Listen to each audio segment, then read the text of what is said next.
Bienvenida a Concha Pascual, inspectora de Trabajo y Seguridad Social del Ministerio de Trabajo y Economía Social de España. Concha participó el pasado 2 de abril en la jornada online de Seguridad y Salud en el Home Office que organizó la Fundación ORP Internacional. Muchísimas gracias, Concha, por atender esta entrevista, porque hubo muchas dudas, muchas preguntas que trataremos de dar respuesta hoy gracias a esta pequeña charla con usted. Muchísimas gracias por atendernos. Muchas gracias a vosotros. Concha, las primeras preguntas pues son sobre accidentes. ¿Se consideraría accidente laboral el accidente que ocurre en tu hogar durante el tiempo que estás trabajando? Cualquier accidente en casa se considera accidente laboral. En la actual coyuntura, refiriéndose al confinamiento, ¿qué sucede si un trabajador se accidenta haciendo trabajo de oficina en casa? Y la pregunta del millón, ¿cómo responde la empresa? Al ser una relación laboral común, el trabajo a distancia realizado en el domicilio se siguen las mismas pautas y se le aplica la misma legislación que al trabajo realizado en el centro de trabajo. Por lo tanto, si el accidente tiene lugar, si la lesión que sufre el trabajador tiene su causa en el trabajo y por procedimientos realizados en el trabajo, es un accidente de trabajo. No lo serán los accidentes del hogar que no tengan relación con el trabajo. Y el empresario responde exactamente igual que en el centro de trabajo. Es decir, el trabajador tendrá derecho a la misma prestación, el empresario deberá investigar el accidente de trabajo exactamente igual que si se hubiera producido en el centro de trabajo de la empresa. ¿Y si se produjera un infarto durante el trabajo en situación de teletrabajo? ¿Es considerado un accidente de trabajo?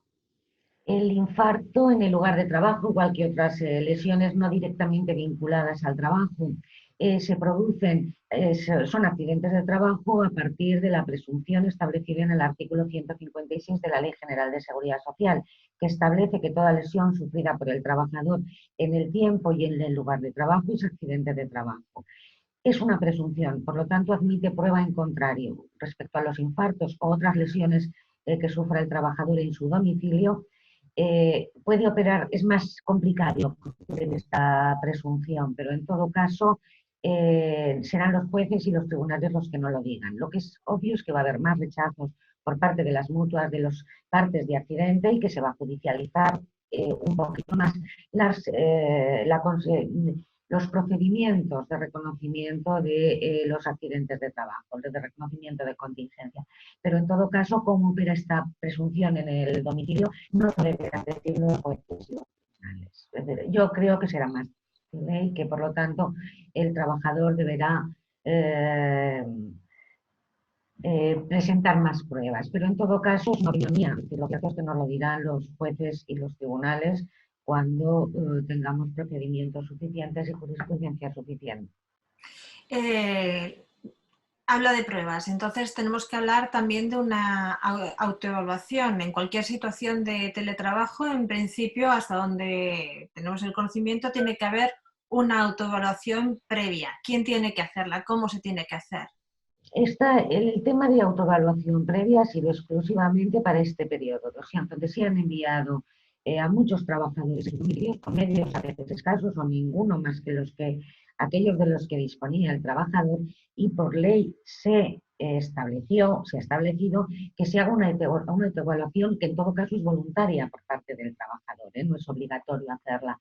En todo caso, es una solución temporal. En cuanto pase esta etapa en la que hemos ido masivamente a trabajar fuera, el empresario que tenga trabajadores a distancia tendrá que evaluar el puesto de trabajo exactamente igual que hace con cualquier otro puesto de trabajo, con las dificultades añadidas para la visita de un técnico de prevención en caso de que sea necesario, porque estamos hablando de un trabajador de oficina. Por lo tanto, con procurar los medios, el mobiliario y los medios suficientes, a lo mejor no es necesaria esta visita, pero esa sí que generaría dificultades, la visita de un técnico al domicilio, igual que generaría dificultades la adopción de determinadas medidas correctoras que pasen por el espacio de trabajo, donde es el domicilio familiar y difícilmente va a poder hacerse muchas cosas espaciales. Pero en todo caso, salvando estas dificultades, el empresario tendrá, los servicios de prevención tienen cuestionarios de evaluación que podrán llevarlos a cabo y deberá evaluarse de la misma manera, con los límites de medidas correctoras o de determinadas medidas que al afectar al domicilio del trabajador pues no se pueden imponer por parte del empresa. Esa autoevaluación es que efectivamente, como usted comenta, limitada a este periodo concreto. En caso de una situación pues, que se pueda establecer como habitual de teletrabajo, ¿cómo se debe proceder? ¿El trabajador está obligado a dejar pasar a su domicilio al servicio de prevención de la empresa, ajeno o no ajeno, para que evalúe el espacio de trabajo? El trabajador, hay una colisión de derechos, es decir, el trabajador es el titular del derecho a su salud y el trabajador es el titular del derecho a la inviolabilidad del domicilio. En este caso ampliado a todos los miembros del hogar familiar. Los miembros del hogar familiar tienen el mismo derecho que el trabajador o trabajadora a que su espacio a que su domicilio sea inviolable. Por lo tanto, con el consentimiento del trabajador se puede acceder al domicilio. Sin el consentimiento de los trabajadores o trabajadoras no se puede acceder al domicilio, ni técnicos, ni inspectores, ni empresarios, ni representantes de los trabajadores. Por este límite es claro, es un derecho fundamental recogido en la Constitución y el límite es clarísimo. Sin el consentimiento no se puede acceder al domicilio. ¿Cuáles son las medidas de seguridad y salud en el trabajo cuando se tienen trabajadores que por su labor no pueden estar en cuarentena? A ver, las medidas en la situación en la que estamos viviendo ahora, las medidas fundamentales son de salud pública, no de prevención de riesgos laborales. Tenemos que distinguir dos situaciones. Por una parte, aquellas empresas que realizan actividades incluidas en el campo de aplicación del Reglamento de Riesgos Biológicos. Esta es una normativa de prevención de riesgos laborales, que son todas las actividades sanitarias y laboratorio, y por otra parte todas las actividades que no están incluidas dentro del campo de aplicación del Reglamento de Agentes Biológicos. En este caso y en esta situación las medidas son de salud pública fundamentalmente y por lo tanto se aplican por las autoridades sanitarias. En este caso la Inspección de Trabajo puede requerir, en el caso de las actividades sanitarias, puede requerir a las autoridades sanitarias la adopción de medidas, pero con respecto a las medidas adoptadas en esta situación de salud pública, deberá comunicar a las autoridades sanitarias en aquello que detecte si se aplican o no, y será la autoridad sanitaria quien actúe, pero son medidas de salud pública. Igual que en las paralizaciones, es decir, si la Inspección de Trabajo tuviera que paralizar, las actividades sanitarias están protegidas por por la declaración del estado de alarma, son actividades esenciales y por lo tanto no cabría la paralización por parte de la inspección, y las no sanitarias son medidas de salud pública que no darían tampoco lugar a una paralización de actividades en caso de riesgo grave e inminente y serían comunicadas a la autoridad sanitaria. Toda esta batería actual para empresas que no se les aplica el reglamento de riesgos biológicos son normas de salud pública y son las autoridades sanitarias las que en todo caso controlan y vigilan su aplicación. ¿Y cómo se está organizando la inspección de trabajo en esta situación? Porque tienen que vigilar por el cumplimiento de la normativa laboral. En estos periodos hay muchos empleados que han tenido que readaptar sus funciones y incluso doblar jornadas de trabajo para dar respuestas a necesidades productivas en situación de emergencia. La inspección de trabajo también está en situación de emergencia. ¿Cómo se organizan? ¿Qué mecanismos se han abierto para que puedan realizar sus funciones? Se han establecido mecanismos, tenemos en la inspección un comité de gestión de esta situación y este comité de gestión lógicamente ha establecido las instrucciones que hemos recibido todos y con las cuales estamos actuando. Para la inspección el teletrabajo no es un problema porque lo llevamos haciendo desde hace mucho tiempo y tenemos medios y maneras de hacerlo, es decir, probablemente en la administración pública hay pocos puestos más preparados que la inspección de trabajo para este trabajo. En todo caso, nosotros y por las instrucciones recibidas, visita es solamente en los supuestos imprescindibles, porque estamos sujetos al estado de alarma igual que el resto de los ciudadanos, por lo tanto, solamente en aquellos casos en que nuestros jefes consideraran que la visita es imprescindible, nosotros iríamos a hacerla, igual que solamente en aquellos casos que nuestros jefes consideran que la comparecencia es necesaria, pues hay comparecencia en la inspección, en los locales de la inspección. A partir de aquí tenemos muchas maneras de comprobar lo que se está haciendo y hay buena parte que es documental y por lo tanto podemos hacer comprobaciones, igual que establecer nuestros medios de actuación y hacer requerimientos e incluso levantar sanciones con la documentación de la que nosotros disponemos y que es toda telemática y desde luego a través de los correos electrónicos contactando con las personas que pueden presentar algún escrito de denuncia. Pero en todo caso, sobre las jornadas, y ahora es verdad que en algunas actividades son jornadas pues mucho mayores de las que se realizan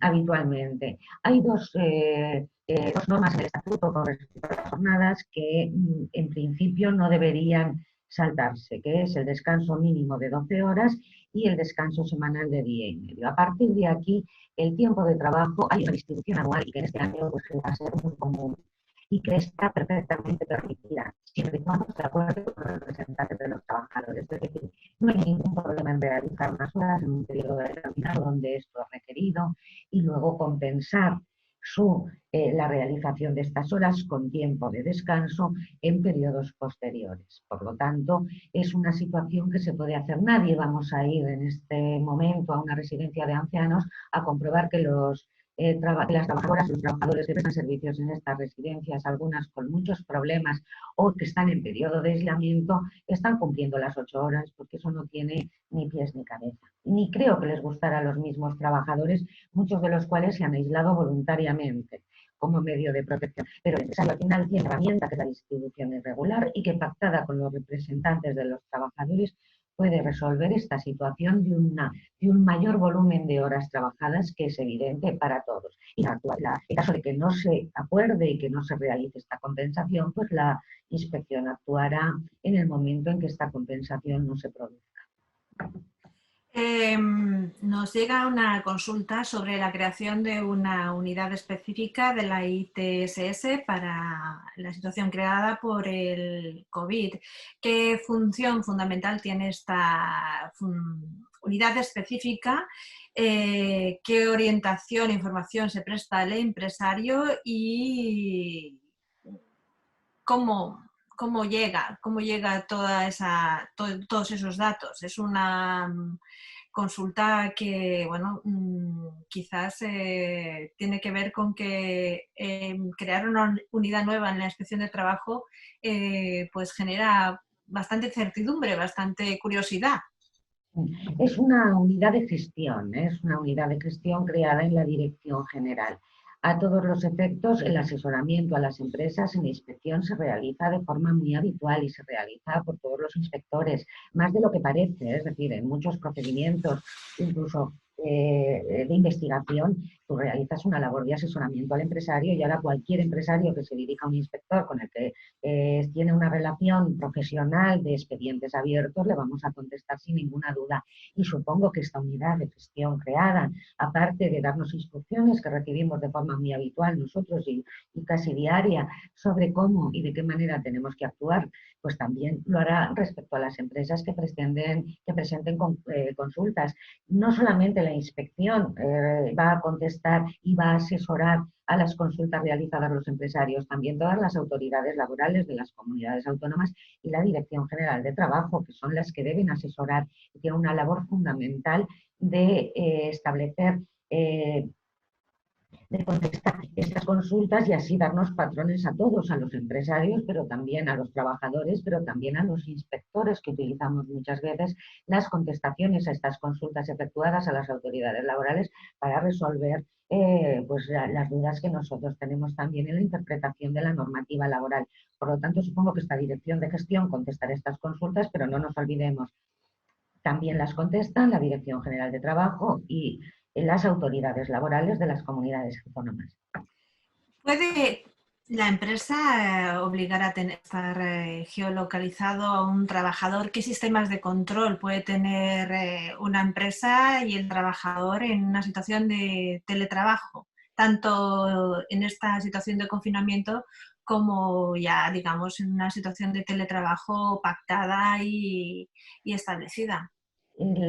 A ver, lo que no se puede, el empresario tiene la organización y tiene la dirección de la actividad. Por lo tanto, el empresario que proporciona los medios de trabajo tiene control sobre esos medios en el tiempo de trabajo. En el tiempo de trabajo. Lo que no se puede es, por parte del empresario, monitorear o geolocalizar permanentemente al trabajador, incluso en su tiempo libre. Pero en el horario de trabajo estás utilizando los medios de la empresa y debe realizar el trabajo que el empresario te dice. Por lo tanto, el empresario tiene a su disposición los medios de control que le proporcionan los aparatos informáticos, fundamentalmente, que son mucho mayores que otras veces y que en otras épocas. Pero en todo caso, esto también se produce cuando se está en el centro de trabajo. Es decir, en el centro de trabajo el empresario tiene también el control de los aparatos informáticos que se están utilizando y saben perfectamente lo que se hace. Otra cosa es que sea excesivo, que se extienda al horario de trabajo, que atente contra la intimidad de trabajo. Eso es lo que no se puede, lo Ujú. que vulneraría la normativa. Estaríamos hablando de que ese control implica un control de lo que está en la pantalla permanentemente del ordenador del trabajador. Hombre, los informáticos de las empresas saben perfectamente qué utilizamos y cómo. Es decir, que no, eso no es ningún secreto para nadie, siempre y cuando lo quieran mirar. Es decir, que otra cosa es que no lo hagan, pero que tendrían, podrían, sí, perfectamente. Es decir, son medios del empresario y en eso, en horario de trabajo y en el lugar de trabajo, los medios son del empresario y por lo tanto tiene los mecanismos de control. Lo que no puede es a través de los medios de trabajo atentar contra la intimidad del trabajador. No puede utilizarlos en horas que no sean de trabajo si está en el domicilio, puesto que entonces invadiría la intimidad del trabajador y desde luego no puede generar situaciones discriminatorias ni de acoso. Ujú. Eh, Se ha hecho pública la noticia de que en este periodo pues, no se pueden producir despidos. Usted matizó esta noticia el pasado 2 de abril. ¿Realmente no se puede despedir o sí es posible despedir? Sí es posible de despedir, sí es posible perfectamente. Es decir, lo que sí que se incluyó en el Real Decreto Ley es que no se puede, las situaciones de COVID-19 no pueden dar lugar a la extinción de contratos de trabajo. Es decir, yo, si soy empresario, no puedo decir a un trabajador, como estás contagiado o como estás aislado, te despido. Eso es lo que se prohíbe específicamente. Pero en todo caso, como no se incluye, como no se ha modificado las causas de nulidad de los despidos, si yo empresario lo hiciera y le dijera tú estás despedido porque tienes COVID-19 o porque tienes que estar aislado, con poner la indemnización encima de la mesa correspondiente al despido improcedente, pues ya está. Es decir, porque para que realmente fuera efectivo tendrían que haberse modificado las causas de nulidad e incluirla como una causa de nulidad, pero esto no se ha hecho. Pero en todo caso siguen vigentes todas y cada una de las causas de despido previstas en el Estatuto de los Trabajadores y siguen vigentes, no se puede despedir. Hay una consulta que tiene que ver con que, bueno, esta situación tiene un fin, todavía no sabemos exactamente cuál, pero tiene un fin. Y se avecina, se está, digamos, vaticinando que aumentará la opción de teletrabajo, pero el teletrabajo es una opción pactada. Tiene que ser pactada entre el empresario y el trabajador. Si el trabajador decide no dejar pasar a su hogar al servicio de prevención, el empresario puede eliminarle la posibilidad de acceder al teletrabajo. El empresario conserva el poder de dirección y de organización del trabajo. Si la empresa decide que el trabajo es presencial, el trabajo es presencial. Si es por el motivo que no deja pasar a un técnico de prevención o es por cualquier otro motivo, está en su mano. Si hay un pacto, entre empresa y trabajador se debe respetar el pacto. Y si hay un acuerdo con los representantes de los trabajadores que delimitan el trabajo a distancia, pues se deberá respetar este acuerdo. En todo caso, yo creo que serán herramientas fundamentales los convenios colectivos, la negociación colectiva y los acuerdos con los trabajadores. Pero en todo caso, la facultad de dirección y de organización del trabajo le sigue correspondiendo al empresario, puesto que es una relación laboral. Y cuando no hay posibilidad de negociación colectiva, porque no existe comité de empresa ni un representante de los trabajadores de ningún tipo, cuando el propio trabajador se representa a sí mismo. Pues acuerdo, es establecer un acuerdo. Para el trabajador siempre será voluntario el trabajo a distancia, pero en todo caso es establecer un acuerdo con los pactos que consideren oportunos empresario y trabajador. De todas maneras, en los convenios sectoriales que a fin de cuentas afectan la mayor parte de actividades, tienen o deberían tener un convenio sectorial, también se puede delimitar las condiciones de acceso al trabajo a distancia y de realización. Y esa es una herramienta muy importante, pues porque son especificaciones, es decir, el trabajo a distancia es una relación laboral común y tiene todas y cada una de las notas características. Es decir, se la puede aplicar además en toda su extensión las normas laborales y de seguridad y salud y de seguridad social, pero tiene algunas características propias que es necesario especificar. Y una buena herramienta para hacerlo son los convenios colectivos, pero a lo mejor son los sectoriales, aparte de los de empresa. Y en todo caso, para aquellas empresas, o cuando los convenios no han delimitado esto, o en los casos en que no exista convenio aplicable, pues será pacto entre el empresario y el trabajador. Acuerdo escrito. Bueno, parece que nos queda un poco más de desarrollo sobre la regulación del teletrabajo en España, pero bueno, quizás eso sea un momento para cuando salgamos de la actual situación. Muchísimas gracias, Concha Pascual, por atender esta llamada, por resolver estas dudas y sobre todo cuídense mucho. Pues muchas gracias y gracias a todos los asistentes a la jornada y a todos los que han hecho preguntas, que me han parecido muy interesantes y muy apropiadas. Muchísimas gracias. Hasta la próxima. Adiós. Adiós.